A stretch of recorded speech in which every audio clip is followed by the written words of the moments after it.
What's new for the Mazda CX-5? On the surface at least it would appear not much. The styling has a more mature look and the interior has been rearranged for better ergonomics. The platform underpinning the car is 50% new, and the engines have been carried over from before. You can have a 2.0-litre petrol or a 2.2-litre diesel with either 150 horsepower or 175 horsepower. Most important, however, are the changes under its skin. Mazda has packed the new CX-5 with soundproofing in order to make it quieter on the move, and it's had a profound effect. This model is now much more pleasant to ride in. Good handling and improved equipment. Like all Mazdas, the CX-5 is a surprisingly agile handler, much better than most rivals and on par with some smaller hatchback models. As well as a stiffer body, this CX-5 benefits from the rather wordy G-vectoring control, which helps tighten up the car's handling even further. The previous model had started to fall behind in the equipment stakes though, so this new CX-5 packs in loads of contemporary tech like a powered tailgate, new head-up display and heated steering wheel. Even the entry-level models include tons of standard kit, so whichever version you choose you're likely to get pretty much all the kit you could want, without having to head to the options list and pay more. The verdict: we ran one is a long-termer for 6 months. See how we got on. The Mazda CX-5 SUV faces a tough challenge in tearing buyers away from the likes of established off-roaders including the Ford Kuga, Kia Sportage and Volkswagen Tiguan. Mazda hopes that the combination of angular KODO styling and Skyactiv fuel-saving tech, plus a raft of standard high-end kit, will be enough to get drivers' attention. The second-generation CX-5 takes over where the previous car left off by offering sharp handling for the class, but this car offers much greater refinement, making it feel much more upmarket. Mazda CX-5 review to find out why it deserves your attention. 1 petrol and 2 diesels available. Choose from 150 horsepower and 175 horsepower diesels, manual, auto, 2 and all-wheel drive available. The engine lineup includes a 2.0-litre petrol and 2 2.2-litre diesels. These are unchanged from the previous car, except for clever new tech to help reduce noise in the diesels. A word of advice to avoid confusion when visiting a Mazda showroom: the firm no longer refers to the engines by their capacities in litres, instead simply using their power figures in PS, the same as HP.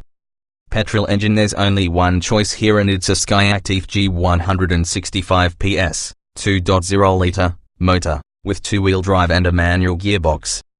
As heartening as it is to see a non-turbocharged petrol engine still on sale, in truth it feels out of its depth in a large SUV, especially if you encounter any kind of hill. As such, 0 to 62 miles per hour takes 10.4 seconds and progress uphill is leisurely. If you're coming from a diesel or turbocharged petrol SUV, the lack of punch at low and middling engine speeds in this version is going to feel quite alien. It needs to be revved hard to unlock its performance. Even then, this is far from a quick car. Having to work the engine hard to make brisk progress may be fine in a 2-seater sports car like Mazda's MX-5, but it's a bit too much of an effort in a family car such as the CX-5. Diesel engines: there are 2 2.2-litre options here and both feel more suited to the CX-5 than the petrol.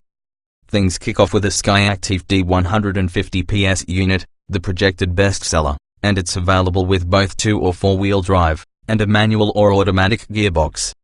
The front-driven manual is the fastest of these, taking 9.4 seconds to get from 0 to 62 miles per hour, as well as being the most economical to run, with claimed economy of 56.5 miles per gallon. While not a million miles quicker in the benchmark sprint than the more powerful petrol, it requires much less effort thanks to loads of muscle, whatever the engine speed, courtesy of its turbocharger. Most powerful of all is the Skyactiv D175 PS version of the 2.2-litre diesel. It is all-wheel drive only, but you can pick a manual or automatic gearbox. Again, the manual is the fastest, racing from 0 to 62 miles per hour in 9.0 seconds.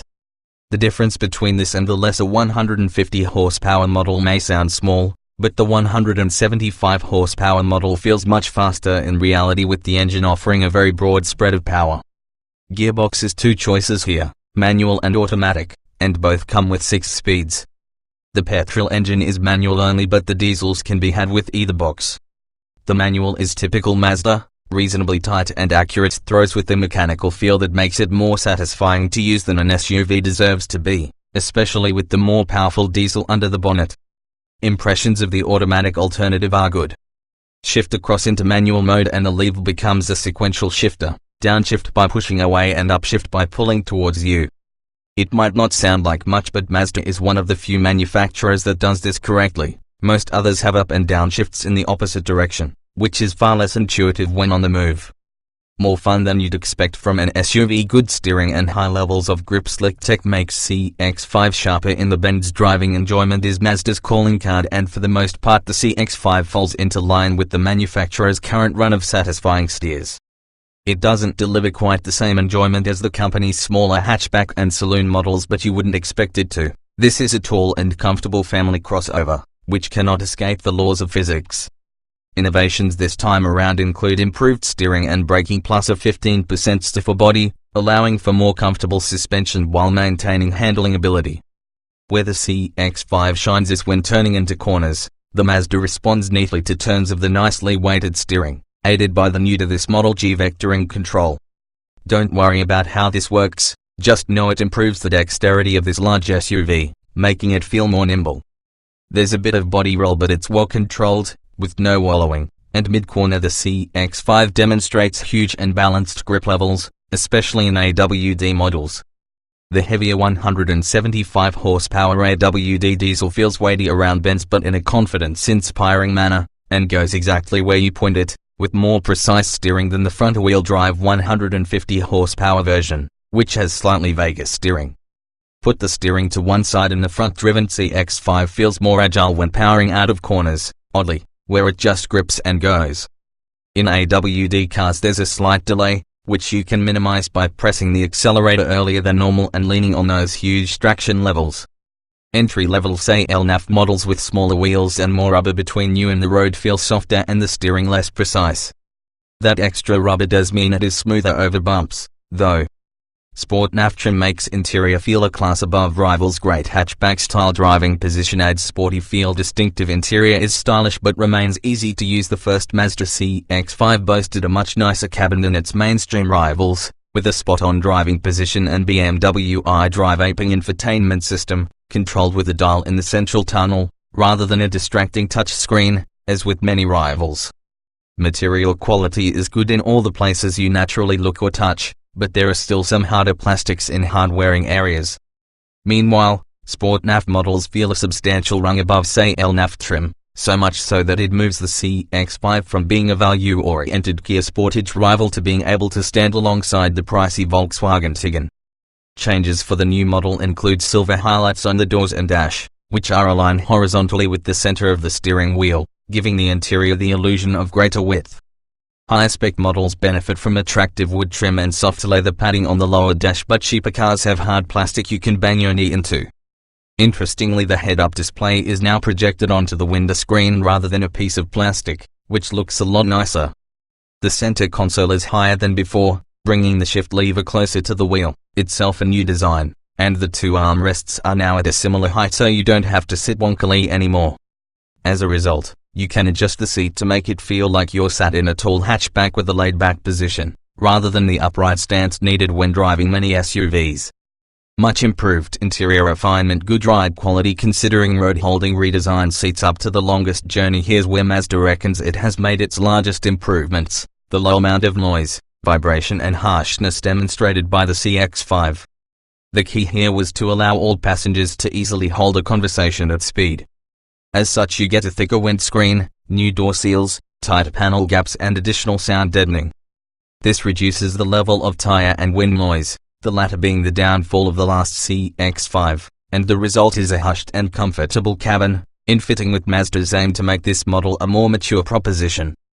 There's a bit of a firm edge to the ride over really bad surfaces, but on the whole the CX-5 rides very well, especially impressive when you consider its handling prowess. It's similarly strong on the engine noise front. The diesel engines, in particular, are smooth and quiet compared with rivals. Work them hard and you can hear the underbonnet work going on, but if anything the somewhat sporty noise adds to the driving experience rather than detracting from it. Fantastic seats. Really bolstering the comfort levels are the CX-5's front seats, which are nicely sculpted and offer plenty of support, This obviously helps when driving quickly, but you'll feel the benefit even when you're just cruising. The rear seats have also undergone a reworking and now offer a reclining mechanism to help passengers get comfortable, plus there are 2 air conditioning vents to keep them cool.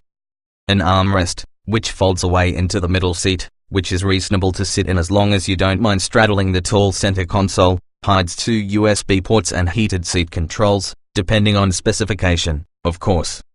Headroom in the back is great, but legroom is just average. The rear doors open really wide though, so fitting a child seat will be easy. Even entry-level SAIL nav stuffed with kit top spec Sport nav has everything you could want, or get LED lights, nav and all-round parking sensors. Keeping things simple, here are trim levels called SAIL nav and Sport nav. Both come with sat nav as you'd expect from their names, plus a long list of other desirable kit.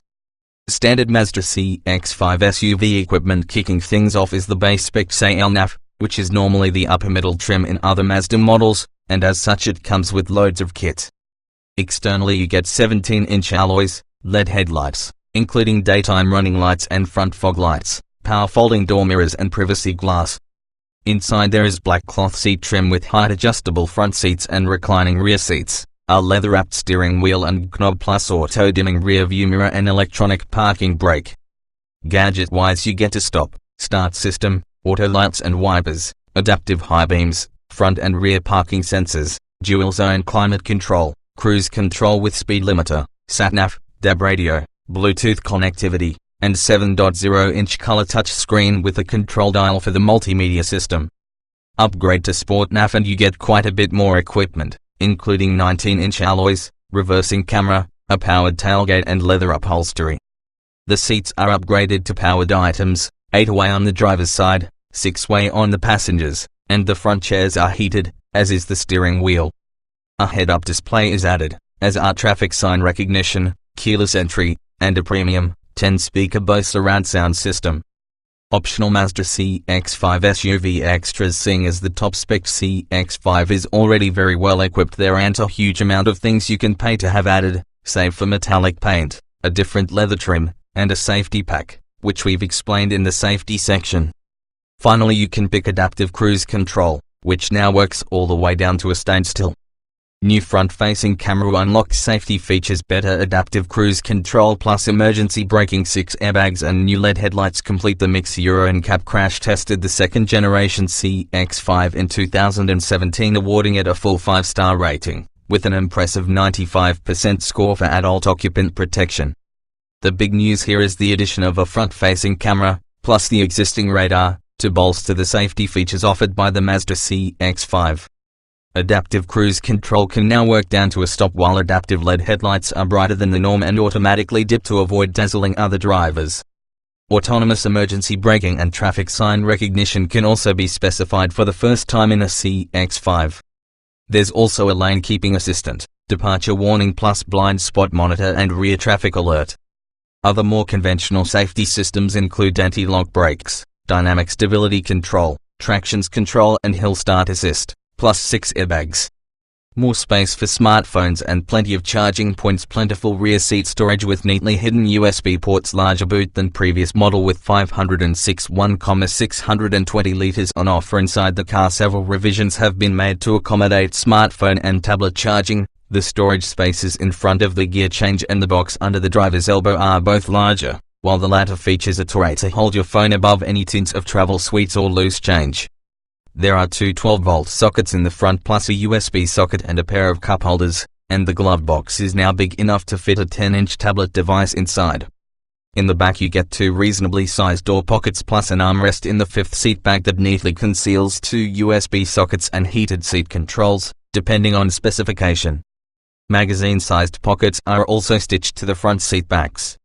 The boot is now larger than before with 506 liters available up to the cover. It's a usefully square shape and there isn't much of a lip to lift heavy items over, although it's not quite flush with the floor. Fold the seats down and pack the car up to the rafters and there is 1,620 liters of space. A new boot floor and reorganized tool layout means the underfloor storage has increased from 10 to 30 liters, while cargo net hooks have been added to help tie things down.